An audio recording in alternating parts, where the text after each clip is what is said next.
Welcome to my channel. ఈరోజు నేను ఒక నీతి కథ చెప్పబోతున్నాను. ఒక అరణ్యమైన అడవిలో ఒక సింహం ఉండేది. ఆ సింహంతో పాటు అడవి జంతువులంతా ఉండేవి. ఆ అడవి జంతువులు అన్నిటినీ సింహం రోజుకి ఒక 5-6ని తినేస్తుంది. అప్పుడు ఒక రోజు సింహం దగ్గరికి అన్ని జంతువులు వెళ్ళి, సింహం రాజా, మీరు ఇలా తినడం తప్పు కదా, మీరే సింహమై ఉండి మమ్మల్ని ఇలా తినేస్తే మేము ఎక్కడని ఉండాలి, ఎలా అని బ్రతకాలి అని అడిగితే, ఏనుగు నువ్వేంది నాకేంది సమాధానం చెప్తున్నావు అని సింహం గ్రజ్జనగా చెప్పింది. అప్పుడు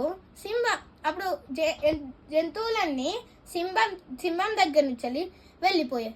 ఇంకొక రోజు వచ్చి సింహంతోని, సింహం రాజా మేమే మీ దగ్గరికి రోజుకొకరిని పంపిస్తాం, తిని గుహలోనే ఉండండి సింహం రాజా అని చెప్పింది. చెప్తే